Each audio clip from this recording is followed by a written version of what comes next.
Ayatullah Ali Khamenei இறந்துட்டாரு. Sorry, கொல்லப்பட்டாரு. கிட்டத்தட்ட 36 வருட ஆட்சி. இந்த பதிவு இந்தியா மற்றும் ஸ்ரீலங்கால இருக்கிற நிறைய பேருக்கு கோபத்தையும் வெறுப்பையும் உண்டு பண்ணக்கூடியதா இருக்கும். பட் தெரியாத விஷயங்களை நம்ம தெரிஞ்சுக்குவோம். யார் இந்த ஆயத்துல்லா அலி கமேனி? 1979ஆம் ஆண்டு ஈரானிய புரட்சி நடந்துச்சு. அந்த டைம்ல ஈரானோட சுப்ரீம் லீடரா இருந்தவர் தான் ரூஹுல்லா ஆயத்துல்லா கமேனி.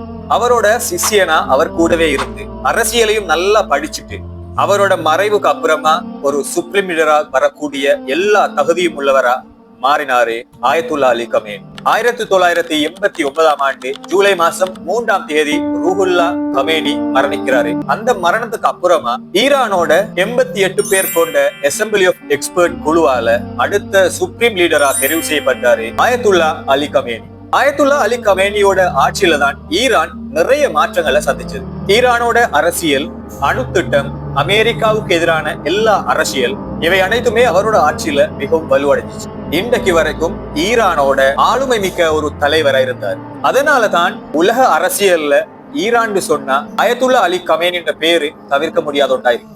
கடந்த பிப்ரவரி மாசம் அமெரிக்கா இஸ்ரேல் கூட்டு தாக்குதல்ல கமேனி கொல்லப்பட்டார். ஒருத்தன் மரணிச்சா அவனை பத்தி அந்த ஊர் பேசினா அவன் எல்லா மக்களோடையும் நல்லா வாழ்ந்திருக்கிறான்னு அர்த்தம்.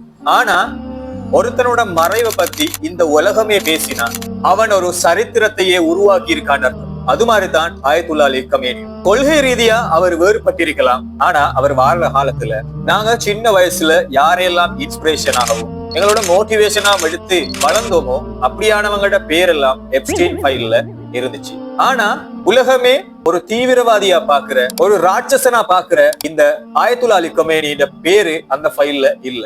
அப்படி ஒரு கேவலமான வாழ்க்கைய வாழாம, ஓடி ஒளியாம, நெஞ்ச நிமித்திட்டு என்ற உயிர் போனாலும் பரவாயில்லன்னு சொல்லி இந்த எல்லா மிருக கூட்டங்களுக்கு முன்னால ஒரு தனிக்காட்டு ராஜாவா, சிங்கமா நெஞ்ச நிமித்திட்டு வாழ்ந்து மறைஞ்சிருக்காரு.